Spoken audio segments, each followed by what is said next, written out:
Je suis très ravi, moi, ambassadeur de Yahushua, de vous rencontrer à nouveau en ce moment. Nous sommes arrivés au moment où nous puissions avancer ensemble dans cet enseignement. C'est quel numéro d'enseignement pour aujourd'hui? Nous sommes à l'enseignement numéro 11 pour aujourd'hui. Je suis très content, ambassadeur de Yahushua, d'entrer dans votre foyer pour aujourd'hui. Concernant l'enseignement, d'après ce que je viens de dire, nous sommes à l'enseignement numéro 11 que nous allons suivre ensemble en ce moment. Le titre est que Dieu a bien engendré. Il s'agit du Père Yahva. Et c'est ce que nous allons voir pour prouver. C'est clair alors que lorsqu'il a engendré, est-ce qu'il a engendré un Dieu ou pas? Je vous donne déjà la réponse. Il a bien engendré un Dieu et il existe deux véritables dieux. Concernant le vrai enseignement qui apporte la vie éternelle, il y a deux dieux distincts. Mais ce n'est pas de la Trinité ni du monothéisme, car le trinitarisme, c'est un enseignement des démons et l'enseignement monothéisme est également un enseignement venant des démons. Et donc, nous allons répondre directement. Est-ce que Dieu a vraiment engendré? Nous allons lire la Sainte Écriture directement dans le livre de Psaume. C'est dans Psaume, si je ne me trompe pas. Psaume, chapitre 2. Nous allons devoir regarder un tout petit peu. C'est-à-dire que ceux qui ont eu un Dieu unique, c'est la preuve que vous observez les 10 commandements, mais selon la vérité, il y a deux dieux bien distincts et on doit prier à chacun de ces dieux. Et nous allons donc regarder que ce Dieu a bien engendré, car il y a vraiment beaucoup de commentaires à ce sujet en ce moment, en disant comment se fait-il que Dieu a engendré? Il a bien engendré, mais ça dépend des livres que vous utilisez. Les musulmans, par exemple, ils ont inventé un livre bizarre pour eux. Ils ne détiennent pas le livre d'Abraham dans les mains, mais ils ont leur propre livre qu'on ne va pas entrer en détail. Et eux, ils ont écrit que Dieu n'a pas du tout engendré. C'est ce qui est écrit dans le livre qu'ils ont inventé. Mais le livre des Juifs, par contre, qu'on appelle le Sefer Torah des Juifs, ce livre dit directement, à travers le livre d'Abraham et le livre de Moshe. Et quiconque croit en Abraham et en Moshe, ils doivent croire que la parole est vraie, car la parole de Abraham et de Moshe existait depuis l'année moins 2000. Et donc les livres récents qui ont été inventés par les humains, qui prononcent le Dieu d'Abraham, ne sont pas vrais. Car on a pris l'exemple des musulmans tout à l'heure, qui étaient nés qu'en plus 600. Pourquoi seront-ils vrais? Car il y a un écart de 2600 années qui n'est pas du tout correct en comparaison pour voir la vérité. Mais le vrai, c'est le livre des Juifs, le livre d'Abraham et de Moshe. Et c'est dans le livre du Sefer Torah juif qu'on voit la parole que Dieu a engendrée. Et nous allons lire le livre de Psaume, chapitre 2. Psaume, chapitre 2, verset combien? C'est quel verset? Psaume, chapitre 2, à partir du verset 7. Psaume 2, verset 7, dans le livre juif. C'est bien le livre juif qui fait une déclaration directe. Et ici, c'est clair que si ce n'est pas le livre juif que vous lisez, donc tous les humains ainsi que les faux dieux ont inventé que ce Dieu n'a pas du tout engendré. Ce n'est pas vrai. Le Dieu d'Abraham a vraiment engendré selon le livre des psaumes. Plusieurs gens ont dit que Dieu n'a pas engendré, mais ça dépend du livre que vous détenez dans la main. Mais si c'est le livre du Dieu d'Abraham, qui a été écrit par Abraham, ainsi que le livre du Dieu de Moshe, qui a été écrit par Moshe ou Moïse, ils disent bien que ce Dieu a engendré pas comme une femme qui donne naissance, mais il a engendré à travers la parole. Donc, il a émis une parole, et c'est là qu'il a dit, « Je t'ai engendré aujourd'hui ». Nous allons lire la parole dans Psaume 2, 7. « Je publierai le décret ». Il y a donc un décret qui a été promulgué. Yahva m'a dit, « Tu es mon fils, je t'ai engendré aujourd'hui ». Mais waouh, cette parole est très directe. Et vous, si vous êtes dans votre foyer en écoutant cette parole, vous êtes très content, vous êtes très ravi en voyant que c'est vraiment une loi ordonnée par Yahva. Il a dit, tu es mon fils, je t'ai engendré aujourd'hui. C'est-à-dire, selon cette sainte écriture, Dieu a vraiment engendré ce Elohai d'Israël, le Elohai d'Abraham et de Moshe. Il a bien engendré. Et qui d'entre vous, sauf les opposants de ce vrai Dieu, qui vont oser dire que Dieu n'a engendré, c'était tous des fausses idées. Ceux qui disent, qui osent dire qu'ils ont le Dieu d'Abraham comme Dieu ou le Dieu de Moshe comme Dieu, car ils ont le même Dieu. Parce que ici, Abraham a bien précisé que le Dieu d'Abraham a bien engendré. Je t'ai engendré aujourd'hui, dit-il. Et donc la parole est directe. Il a engendré, donc vous ne devez plus contester. Voilà. Et s'il a engendré, donc vous ne devez pas contrer cette parole. Et même le Fils de Dieu a vraiment déclaré que lui, il est bien une parole. Et la parole est Dieu, alors que la parole a été engendrée par Dieu, car il a dit, mon Père, puisque Dieu a dit à l'époque que voici mon Fils bien-aimé, écoutez-le. Donc Dieu a bien engendré dans ce cas-là. Nous allons donc voir que Yahushua est un prophète israélien et personne ne peut contredire la parole de Yahushua car il est un prophète et en tant que prophète, nous allons voir la parole de Yahushua qui est un prophète. Nous allons suivre la loi car c'est Yahushua qui porte le nom de Fils bien-aimé. Nous allons accélérer la discussion. Nous allons donc vérifier à travers la parole que Yahushua est bien un prophète. Nous allons donc lire la parole qui dit qu'on doit croire au prophète israélien. Dans Deutéronome 18:15, nous devons suivre toujours la loi pour qu'on puisse bien se fonder dans la vérité. Deutéronome 18:15. Je te susciterai du milieu de toi, d'entre tes frères, Yahva ton Dieu, vous l'écouterez. Et Yahva te suscitera du milieu de toi, d'entre tes frères, un prophète comme moi, vous l'écouterez. C'est-à-dire qu'il faut écouter les paroles des prophètes israéliens, puisqu'on parle des Israéliens ici, qui sont en train de discuter, et la discussion se passe entre les Israéliens, les Arabes, les Chinois, les Japonais, ni les Français ne sont pas concernés. Ils ont discuté entre Israéliens. Et donc, je te susciterai du milieu de toi, d'entre tes frères, un prophète comme moi. On parle ici donc des Israéliens. C'est clair alors que les prophètes non-israéliens doivent dégager. Si vous n'avez pas suivi les prophètes israéliens à travers leurs paroles, donc les autres prophètes sont des imposteurs. Mais la parole du Dieu d'Abraham est très directe. Il faut écouter les prophètes israéliens et vous devez uniquement croire à leurs paroles. Donc les Chinois ne sont pas concernés.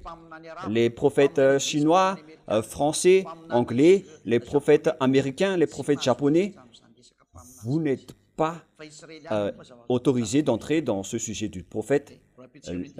L'écriture est très claire. C'est uniquement pour les Israéliens.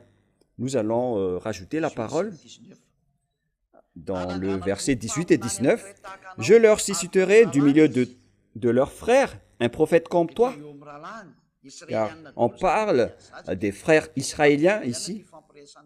parce que c'était une discussion entre Israéliens, car la parole a dit, voilà ce que tu diras aux enfants d'Israël et à la maison de Jacob. C'est dans le livre du Lévitique, Exode plutôt, Exode 19, 3. Exode 19, 3. Ici, donc, on a donné les lois. Moshe monta vers Dieu et Yahva l'appela du haut de la montagne en disant, « Tu parleras ainsi à la maison de Jacob et tu diras aux enfants d'Israël. » Et donc, on a donné la déclaration à la maison de Jacob et aux enfants d'Israël. Les Arabes, ni les Français, ni les Malagasy ne sont pas concernés, ni les Anglais, ni les Chinois. Mais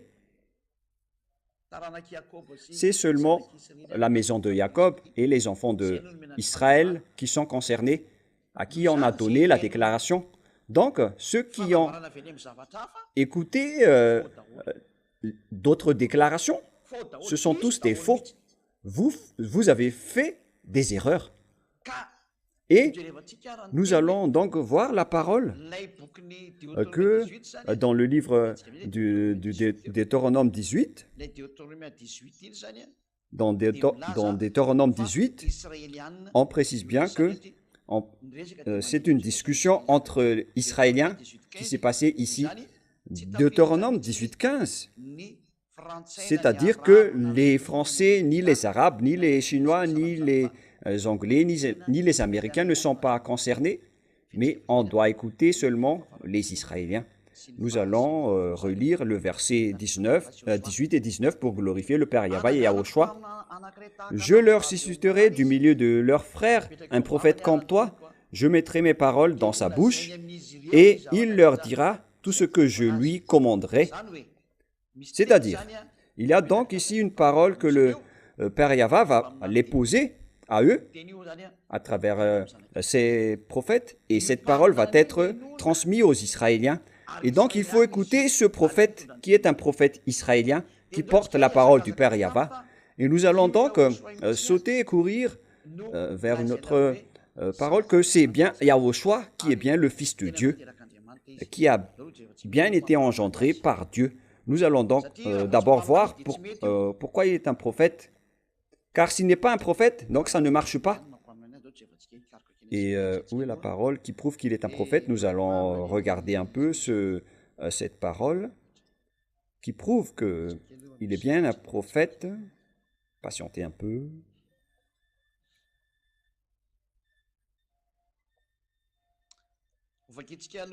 Nous allons lire dans le livre de Matthieu 21, 11 pour prouver que Yahushua est bien un prophète. Matthieu 21, 11. Matthieu 21, 11. Nous allons lire à partir du verset 10 et 11. Matthieu 21, 10, 11. Ici donc, c'est le peuple israélien en direct qui a déclaré que Yahushua est un prophète. Lorsqu'il entra dans Jérusalem, toute la ville fut émue et l'on disait, « Qui est celui-ci » La foule répondait, « C'est Yahushua, le prophète de Nazareth en Galilée. » C'est-à-dire que c'est le peuple qui a confirmé, qui a donné une confirmation pour le monde entier que, quoi? Yahushua est vraiment un prophète. Ce n'étaient pas les pharisiens opposants qui détestent Dieu jusqu'à la fin, mais c'était la foule, tout le peuple israélien qui ont dit que la foule répondait, c'est Yahushua, le prophète de Nazareth. Donc, ici, c'est la voix du peuple, mais pas la voix d'une personne. Et donc, si c'est le peuple israélien qui a déclaré qu'il est un prophète, et donc ce n'est pas vous qui fait partie d'une autre nation, par exemple les Arabes, les Français, les Chinois, qui vont dire qu'il n'est pas un prophète. La foule israélienne a dit qu'il est un prophète, donc il faut croire qu'il est bien un prophète. C'est bien clair. Et nous allons aussi voir une autre parole. La parole suivante se trouve dans Luc 24, 19. Luc 24, 19. Nous allons lire ensemble où il est passé ce verset. Luc 24, 19. Quoi leur dit-il? Et ils lui répondirent, ce qui est arrivé au sujet de Yahushua de Nazareth, qui était un prophète puissant en œuvre et en parole devant Dieu et devant tout le peuple. Voilà. Ici donc, c'est le peuple qui discutait, qui a déclaré que Yahushua est un prophète puissant et il était puissant en œuvre et en parole devant Dieu et devant tout le peuple. Voilà donc la preuve que c'est le peuple qui l'a déclaré en tant que prophète et ce n'est pas vous qui va dire le contraire en disant que ce n'est pas vrai. C'est le peuple qui a déclaré qu'il est un prophète. Donc ce schéma, vous ne pouvez pas le nier. Nous allons également trouver une autre parole qui prouve qu'il est bien un prophète dans Jean 6, verset 14. Jean 6. Il est passé où déjà?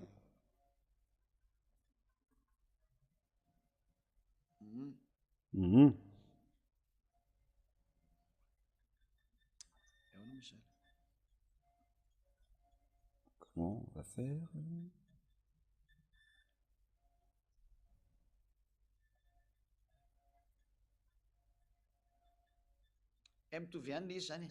Oh, la parole est la même.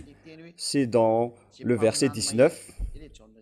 La parole est la même en parlant du prophète puissant.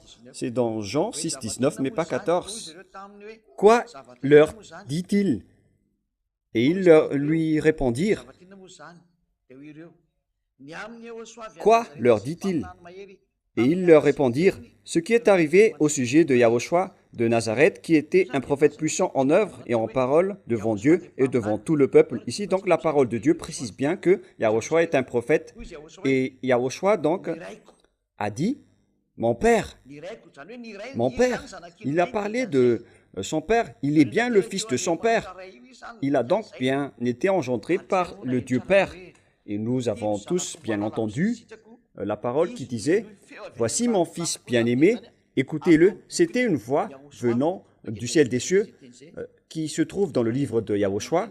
Nous allons également retrouver cette parole qui disait, voici mon fils bien-aimé.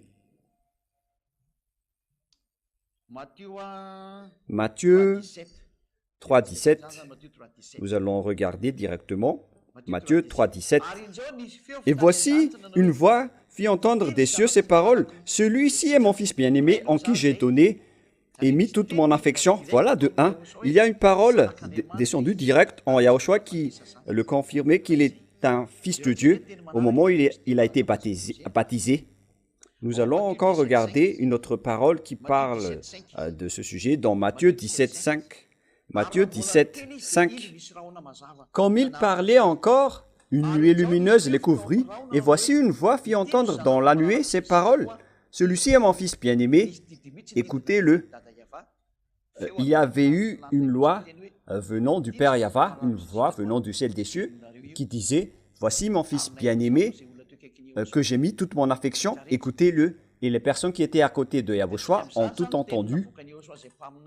Donc, nous voyons que la parole de Yahushua, qui est un prophète, il a précisé que ce n'est pas lui qui a inventé qu'il est un fils de Dieu, mais il y avait vraiment une voix venant du ciel des cieux qui a dit, voici mon fils, selon les livres des psaumes, que tu es mon fils, je t'ai engendré aujourd'hui.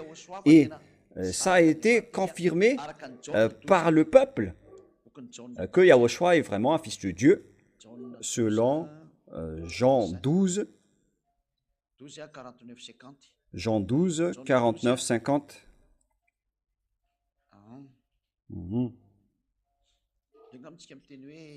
Et nous allons voir le terme « mon père ». Je vais devoir regarder. Donc, on va devoir changer un peu le verset. On va chercher le terme « mon père ». Nous allons rechercher un peu cette parole. C'est où déjà? Nous allons rechercher cette parole.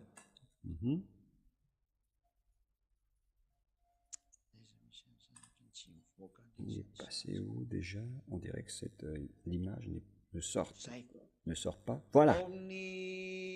C'est dans Jean 5, 17 que nous allons lire. Et tout le monde connaît cette parole. Mais Yahushua leur répondit, Jean 5, 17, pour prouver que Yahushua a bien dit qu'il a son Père. Mais Yahushua leur répondit, mon Père agit jusqu'à présent, moi aussi j'agis.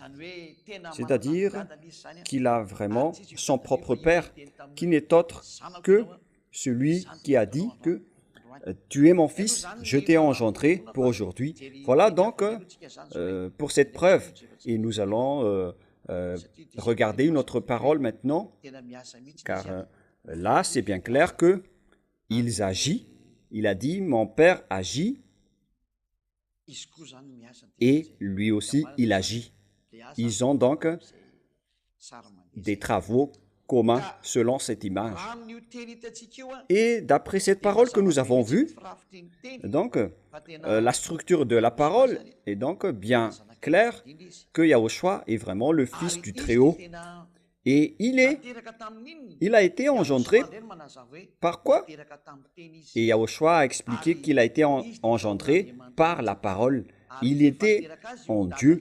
Et lorsque le Père Yahva, le Elohei d'Abraham et de Moshe l'a engendré, il l'a engendré par de la parole, car ce n'était pas le Père Yahva qui a fait toute la création, mais lorsqu'il a émis une parole, c'est cette parole qui a complété toute la création. C'est le Père Yahva qui a émis la parole, et c'est la parole qui a fait la réalisation de la parole du Père Yahva. Si on va schématiser, lorsque le Père Yahva n'a rien émis de parole, donc il n'a pas encore engendré, et il n'a rien créé, mais à partir du moment où il a évoqué une parole, c'est à travers sa parole qu'il a émis une parole. Et c'est cette parole qu'on a appelée Fils de Dieu. Et c'est cette parole qui est Yahushua. Et c'est cette parole qui est appelée en tant que Dieu. Donc c'est clair que nous avons deux dieux distincts après. C'est-à-dire que Dieu a engendré et il existe deux dieux à adorer. Nous allons lire ce verset dans Jean chapitre 1, verset 1. Nous allons revenir à la parole dans Jean chapitre 1, verset 1.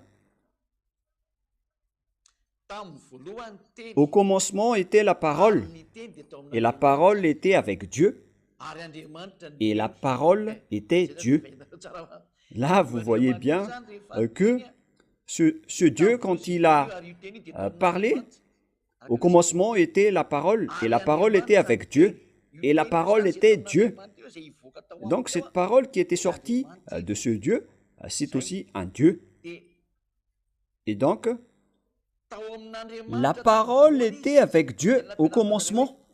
C'est pourquoi je vous ai enseigné, lorsque Dieu n'a pas encore parlé, il était encore avec Dieu. Mais lorsqu'il a émis une parole, cette parole était sortie et cette parole était Dieu. Et cette parole était devenue chair. Et nous allons lire cette parole. Attendez.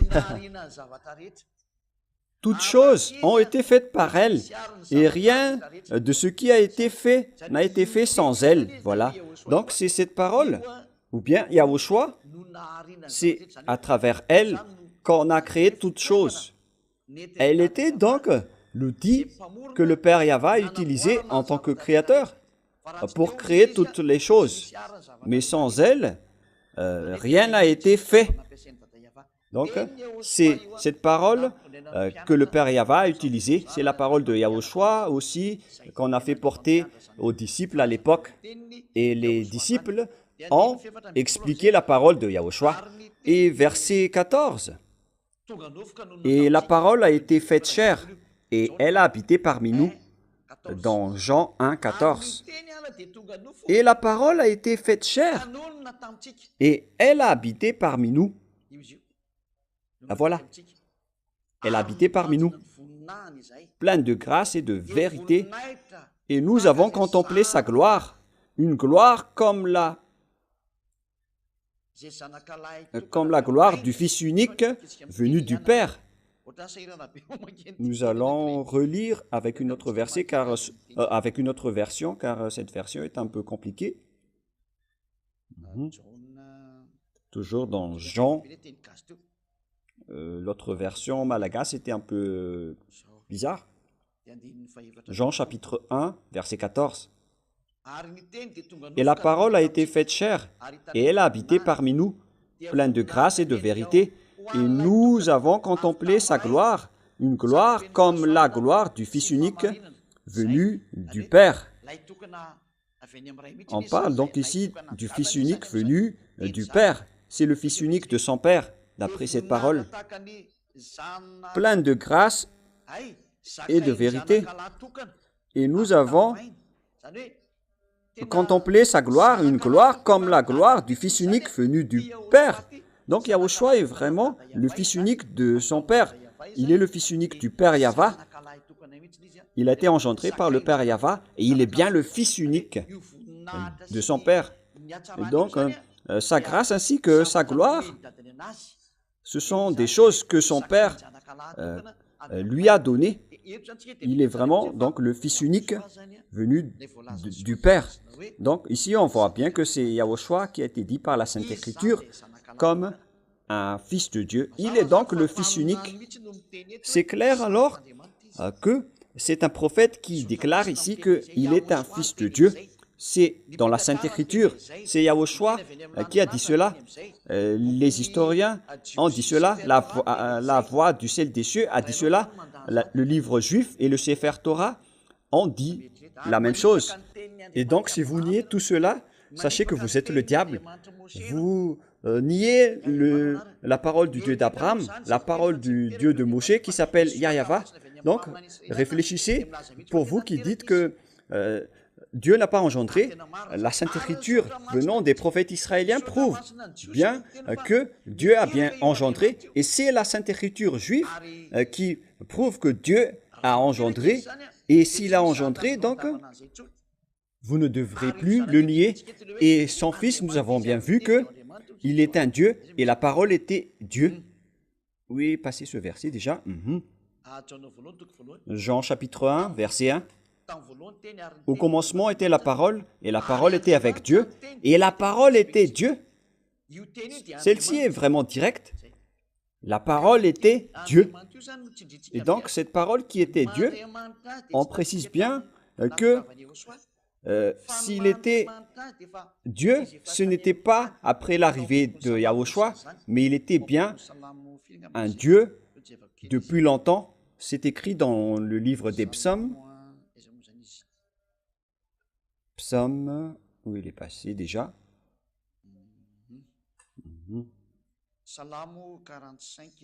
Psaume 45, versets 6 et 7. Nous allons regarder rapidement.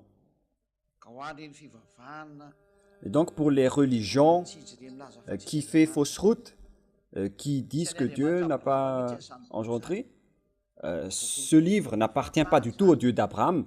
Vous avez juste inventé comme ça ces livres qui n'appartiennent pas du tout à ce Dieu d'Abraham. Et préparez-vous, ceux qui ont fait du mal à ce Dieu d'Abraham, votre heure est arrivée.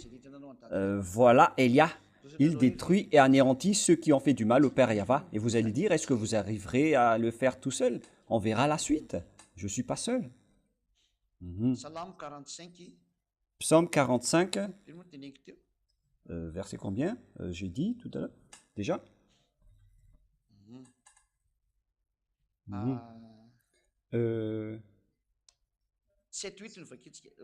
Nous allons lire à partir du 7-8 ou 6-7, je ne me souviens pas trop, mais c'est selon le livre.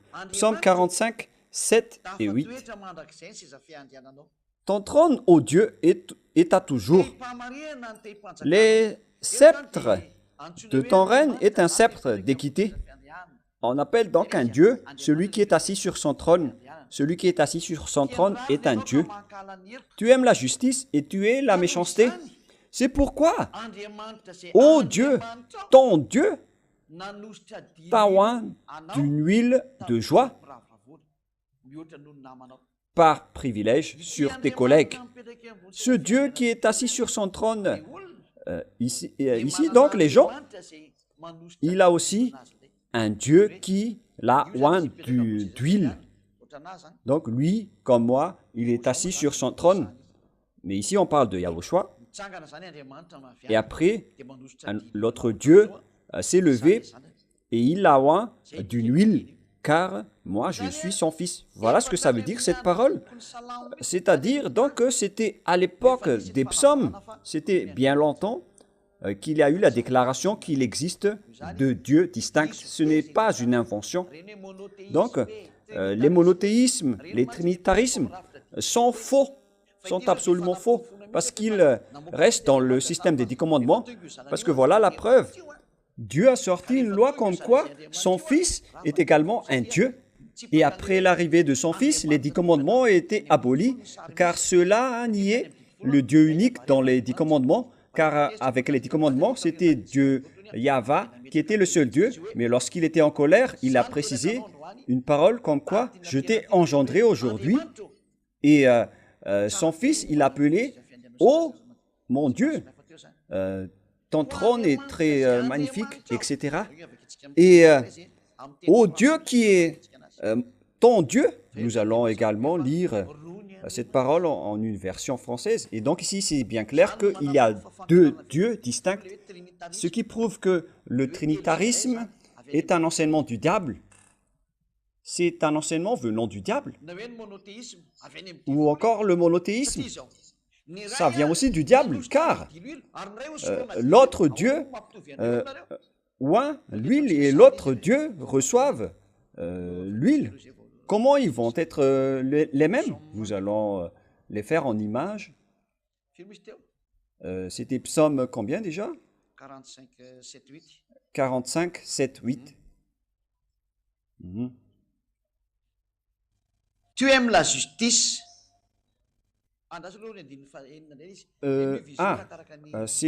Ici c'est dans le verset 6. Ça change en fonction du livre. Ici, donc, c'est dans Psaume 45, 6 et 7. Ton trône, ô Dieu, est à toujours. Ton trône, ô Dieu, est à toujours, éternellement. Tu aimes la justice et tu es la méchanceté. Tu aimes la justice et tu es la méchanceté. C'est pourquoi, ô Dieu, ton Dieu t'a oint. Ton Dieu, oh mon Dieu, t'a oint d'une huile. Excusez-moi. D'une huile de joie. Par privilège sur tes collègues, pour que vous puissiez être privilégiés. C'est ce que ça veut dire. On parle ici de Yahushua. Et donc, ici, on précise bien qu'il a deux dieux distincts. Lieu a oint d'une huile et lieu a reçu l'huile.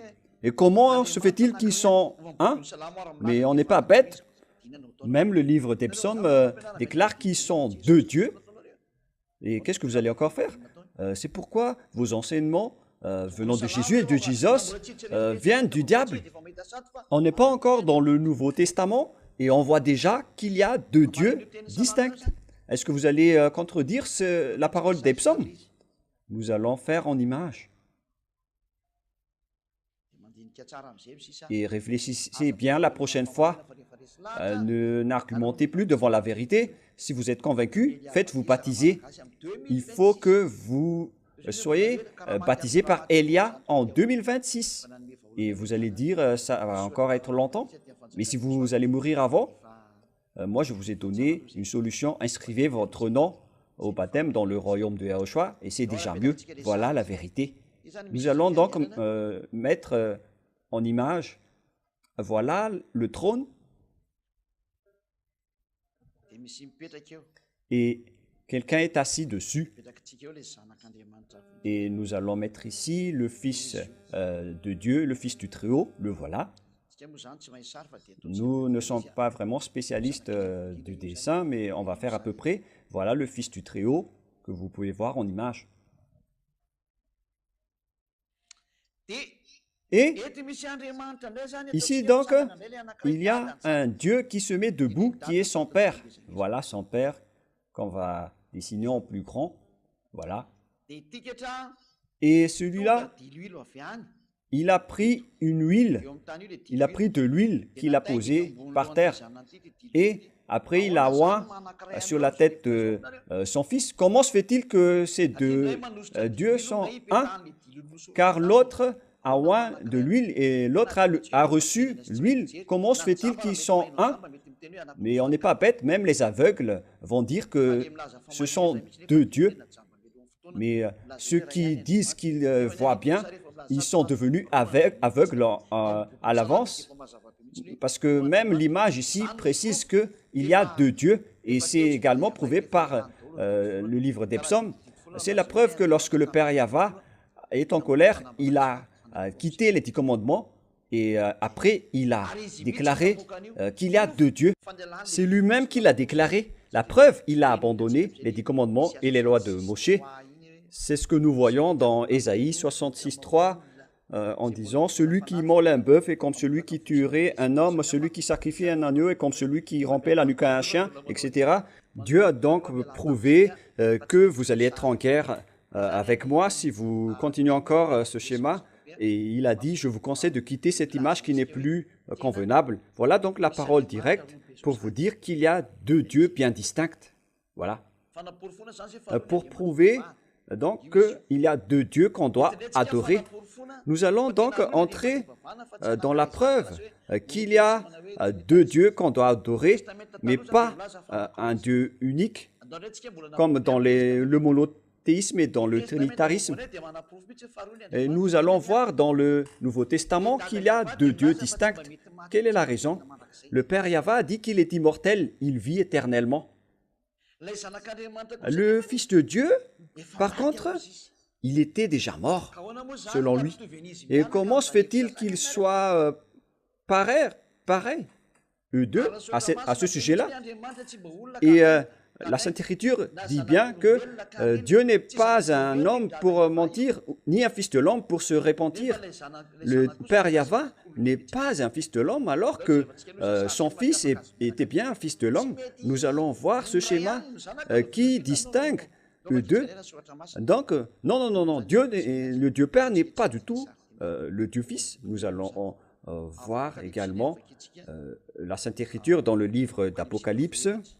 Apocalypse, chapitre 4. Apocalypse, chapitre 4. Apocalypse, verset, c'est quel verset déjà? Versets 10 et 11. Apocalypse 10 et 11. Les 24 vieillards se prosternent devant celui qui est assis sur le trône et il adore celui qui vit au siècle des siècles. Donc, celui qui est assis sur son trône vit éternellement et ils jettent leur couronne devant le trône en disant « Tu es digne, notre Seigneur et notre Dieu, de recevoir la gloire et l'honneur et la puissance, car tu as créé toutes choses et c'est par ta volonté qu'elles existent et qu'elles ont été créées. » Ah, ça a été un peu caché par le nom de Elia. Et donc, ici, on parle du Dieu créateur, celui qui a créé ce monde. Il vit éternellement, il est immortel. Alors que le Fils de Dieu a bien précisé qu'il était déjà mort, mais il est également en vie éternellement. Le Fils également a dit qu'il était déjà mort. Et il est un fils de l'homme. Nous allons voir le terme qui dit qu'il était déjà mort. Dans Apocalypse, nous allons lire rapidement pour accélérer. Oh, on doit le rechercher un peu. Où est-ce qu'on peut le trouver?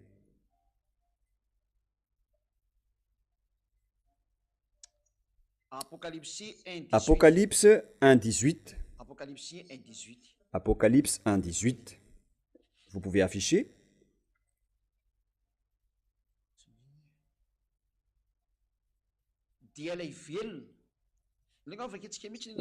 Nous allons lire à partir du premier verset.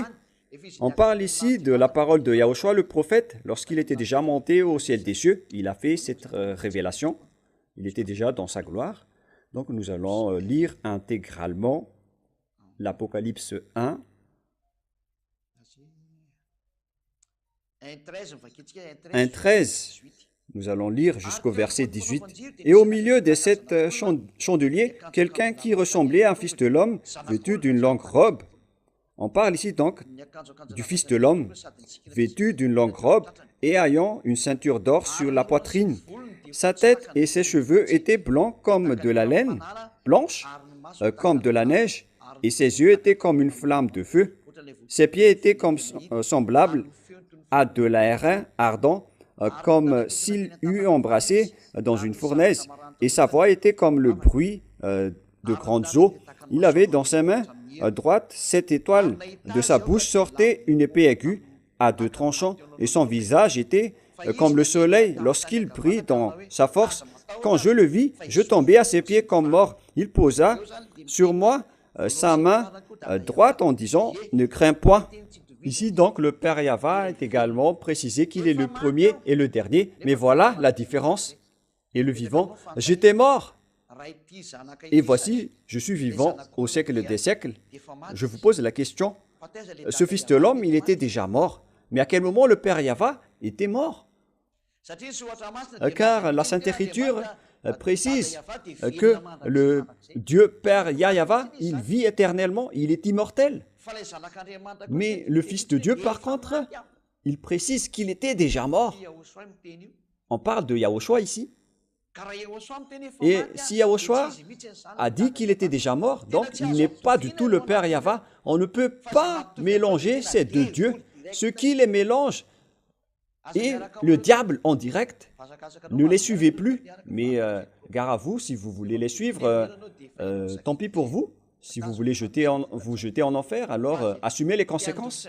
Mais pour ceux qui veulent fuir la colère du Père Yahva, dégagez-vous de là. L'image est bien claire, on ne peut pas confondre le Fils au Père. Ils sont vraiment distincts. L'autre était mortel, et il a bien dit qu'il était déjà mort, mais le Père Yahva est immortel. Et comment peut-on les confondre? Et si vous dites que c'est le Père Yahva qui est également le Fils de Dieu Yahushua, je ne sais pas comment vous allez l'appeler, si vous allez les confondre, vous allez donc rendre le Père Yahva mortel. Vous avez transgressé la loi de Dieu. C'est seulement le diable qui peut dire cela. C'est seulement les diables qui osent dire que le Père Yahva était déjà mort. Car le Père Yahva a déjà précisé que je suis immortel. C'est bien clair. Voilà donc la preuve que la Trinité et le monothéisme sont faux. Ceux qui disent que le Dieu Père est égal au Dieu Fils est égal au Saint-Esprit. Je ne parle plus des erreurs qu'ils ont fait avec le Saint-Esprit, mais on va s'arrêter avec le Père et le Fils, parce que s'ils sont distincts, donc tout le reste est faux. Donc la parole est directe ici que toutes vos doctrines sont fausses. Ce sont des enseignements des démons. Ceux qui ont déclaré que le Dieu Père est égal au Dieu Fils est égal au Saint-Esprit, ou encore la Trinité qui ont mis les trois dans une seule coupe, c'est le schéma qui démontre que vous êtes dans le système des 10 commandements avec votre trinitarisme et le monothéisme. Cela prouve que vous avez l'enseignement du diable, et c'est le diable qui porte ce dernier. Et ceux qui prient dans le cadre de ce système, vous êtes tous du diable, vous êtes tous des enfants du diable. Mais qu'est-ce que vous avez fait? Je vous ai donné toutes les preuves. Hein. Contestez si vous allez réussir. Parce que c'est vraiment direct ici que l'autre est mortel et l'autre est immortel. Et comment pouvez-vous les confondre? Et ils ont dit, mais en tant qu'humain, il est mortel. Mais dans le côté immortel, il est immortel. Qui vous a appris cela? Le Fils a dit que j'étais déjà mort. Mais à quel moment le Père, il était déjà mort? Voyez-vous cette grande folie que vous faites? Et à vrai dire, le Fils a dit, comme autre preuve, le Fils a dit que je suis le Fils de l'homme. Mais le Père Yahva, quant à lui, il a dit, je ne suis pas un homme. Alors que Yahushua est bien un homme. Mais le Père Yahva n'est pas du tout un homme. Et comment pouvez-vous les confondre? Nous allons lire cette parole qui dit que Yahushua est un homme. Nous allons rechercher un peu cette parole.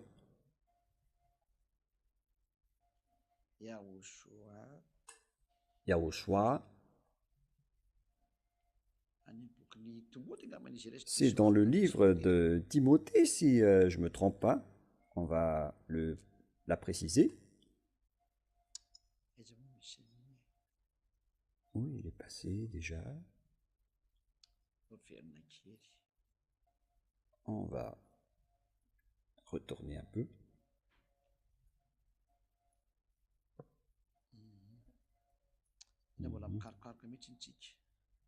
Nous devons rechercher dans 1 Timothée. 1 Timothée.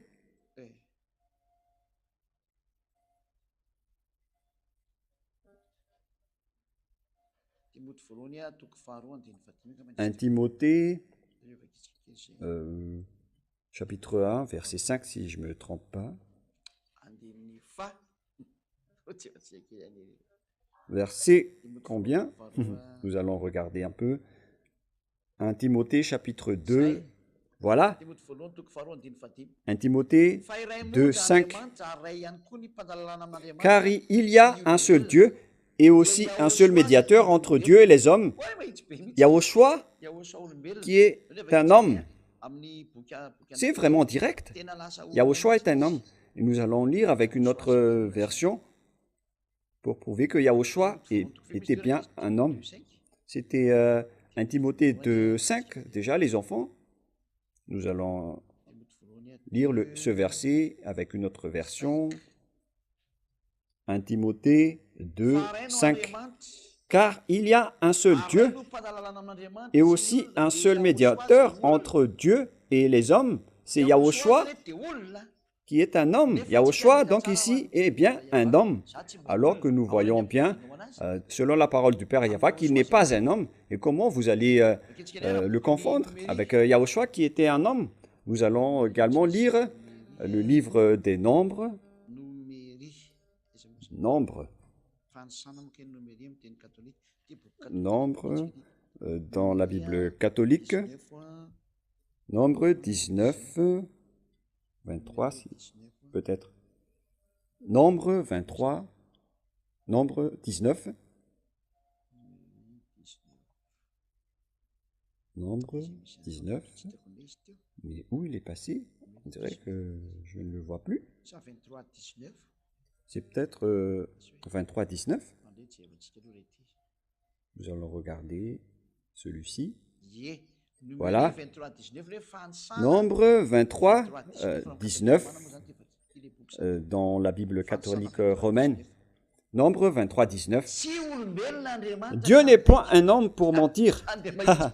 Directement, la parole est directe pour les catholiques romaines. Dieu n'est point un homme, ni fils d'un homme pour se repentir. Il n'est ni un homme, ni un fils de l'homme, alors que le Fils de Dieu, Yahushua, a dit qu'il était un homme. Comment alors vous allez confondre le Père qui n'est pas un homme et qui est immortel avec son Fils qui était un homme et qui était déjà mort? Comment pouvez-vous les confondre? vous avez la mentalité du diable. Si vous allez encore confondre ces deux schémas, vous venez vraiment du diable. Et si vous allez dire, mais pourquoi la parole de Dieu a dit, si tu m'as vu, Philippe, tu as vu le Dieu, mais la ressemblance du visage, c'est logique. Le Père ressemble à son Fils. Et c'est logique. S'il a vu, s'il m'a vu, tu as vu son Père. Ce n'est pas faux. Et en même temps, il fait le même travail que son Père. Ils ont donc la même création et les mêmes œuvres. Et lorsque Yahushua a fait une action, c'était sous l'ordre de son Père. Et c'est lui qui a fait toutes les actions. Et il a fait ses travaux pour son Père. Il se ressemble donc au visage et dans leurs œuvres. Mais son Père habite vraiment très loin. Et c'est logique qu'il a dit que nous nous ressemblons avec le visage, avec les œuvres, avec les créations et tout cela. Et comment vous dites que ce n'est pas évident? C'est comme moi, je dis que si vous me voyez, vous voyez Yahushua. Et si vous voyez Yahushua, vous voyez le Père Yahva. Et je dis ça souvent, car si vous m'avez vu, moi, Elia, vous avez vu Yahushua et vous avez vu le Père Yahva. Car moi et Yahushua, nous sommes qu'un. Tout ça vous prouve que Dieu est unique. Et le Dieu Fils aussi est unique et distinct. Et il y a un Dieu Père, il s'appelle Yahva, et il y a un seul Dieu Fils, il s'appelle Yahushua. Il y a bien deux Dieu distinct. Et pour terminer la preuve, nous allons voir le schéma qui existe au ciel des cieux, car une fois que Yahushua était au ciel des cieux, il était vraiment distinct de son Père et on a prosterné particulièrement Yahushua, c'est-à-dire que Yahushua est bien un Dieu. Cette parole est bien prouvée. Je vous ai prouvé selon les psaumes et selon les livres qu'on a lus tout à l'heure. Mais nous allons donc voir la parole qui prouve qu'il est bien distinct de son Père dans Apocalypse 5. À partir du verset 1, nous allons directement afficher les techniciens qui sont vraiment magnifiques. Puis je vis dans la main droite celui qui était assis sur le trône, un livre écrit dedans, et en dehors scellé de 7 sceaux. Et je vis un ange puissant qui criait d'une voix forte, « Qui est digne d'ouvrir le livre et d'en rompre les sceaux ?» C'est le Père Yahva qui était assis sur son trône et il a tenu un livre. Qui est digne d'ouvrir le livre et d'en rompre les sceaux? Et personne dans le ciel, ni sur la terre, ni sous la terre, n'eût pu ouvrir le livre, ni le regarder. Verset 4. Et je pleurais beaucoup de ce que personne ne fut trouvé digne d'ouvrir le livre, ni de le regarder. Et l'un des vieillards me dit, « Ne pleure point, voici le lion de la tribu de Juda, le rejetant de David, a vaincu pour ouvrir le livre et ses 7 sceaux. » On parle donc ici du Père Yahva qui tient ce livre, comme ce que je fais en image. Le Père Yahva tient le livre dans ce dessin. Je vais mettre à droite pour que ça soit bien cohérent. Et qui va rompre ce sceau? Car personne ne peut l'ouvrir. Donc, c'est moi qui est assis sur ce trône pour représenter le Père Yahva. Et voilà, c'est placé. Nous allons continuer la parole. Verset 6. Et je vis au milieu du trône et des 4 êtres vivants, et au milieu des veillards, un agneau qui était là comme immolé. Il avait 7 cornes et 7 yeux, qui sont les 7 esprits de Dieu envoyés par toute la terre. On parle ici donc de Yahushua, qui est l'agneau de Dieu. Voici l'agneau de Dieu qui va ôter le péché de ce monde. On voit cette parole dans le livre de... Quel livre déjà? C'est dans le livre de Jean. Lorsque il a discuté avec Nathanaël. Nous allons lire cette parole rapidement. Jean, verset combien déjà? Et comme ça, on va accélérer les recherches pour ne pas tarder. Jean, chapitre 1.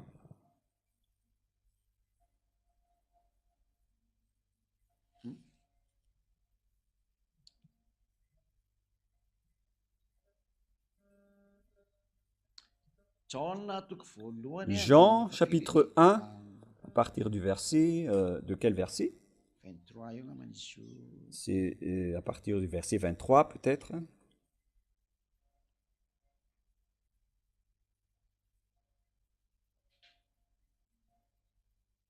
« 23 et 24, nous allons voir ensemble. Jean 1, 23, 24. Nous allons confirmer si c'est bien cela. Normalement, c'est cela. Hein. Jean 1.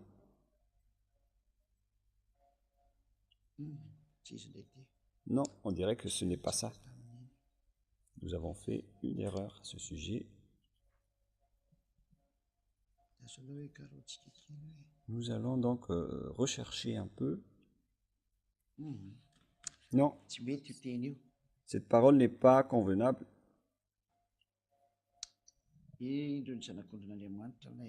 dit, voilà l'agneau de Dieu. Nous allons rechercher par ici pour ne pas tarder. Ici, on va accélérer parce qu'on doit chercher les moyens, des moyens pour que ce soit rapide.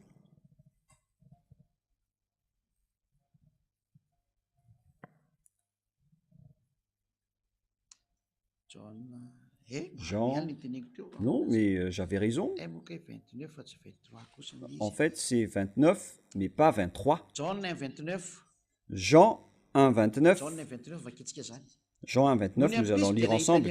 Le lendemain, il vit Yahushua venant à lui et il dit, « Voici l'agneau de Dieu qui ôte le péché du monde. » C'est l'apôtre Jean, non, c'est Jean-Baptiste qui l'a vu et il a dit, « Voici l'agneau de Dieu. » Et c'est l'agneau qu'on vient de voir dans le livre d'Apocalypse tout à l'heure.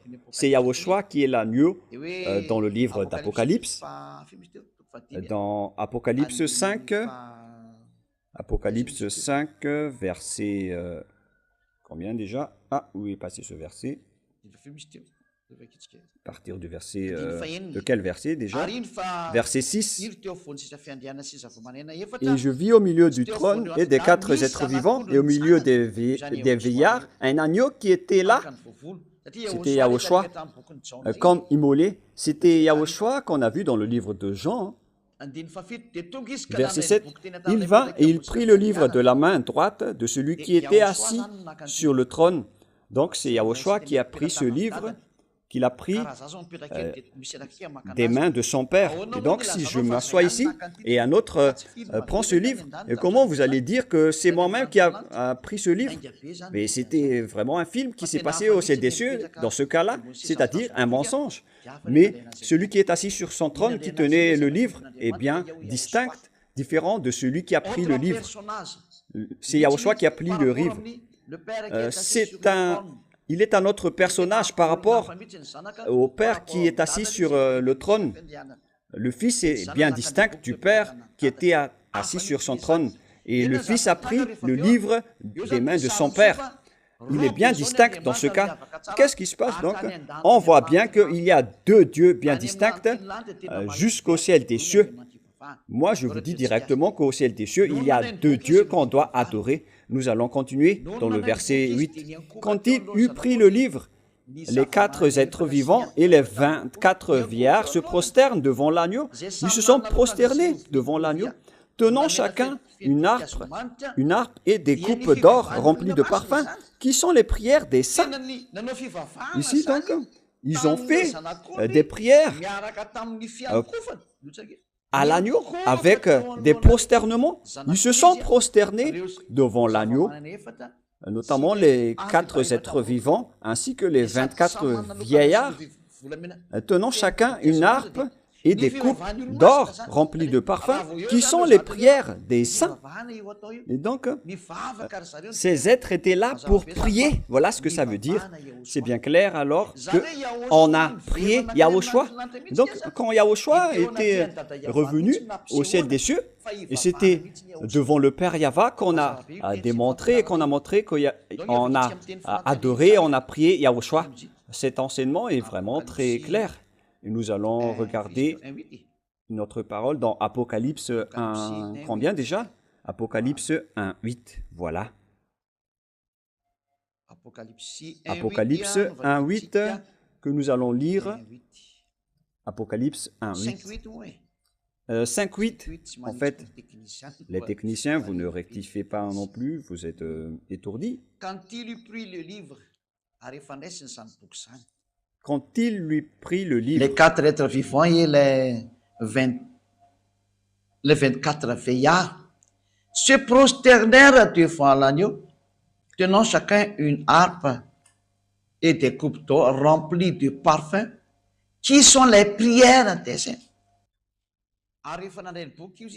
Quand il eut pris le livre, les 4 êtres vivants et les 24 veillards se prosternèrent devant l'agneau, tenant chacun une harpe et des coupes d'or remplies de parfums, qui sont les prières des saints. L'image est très claire. Ils ont prié. Qui sont les prières des saints?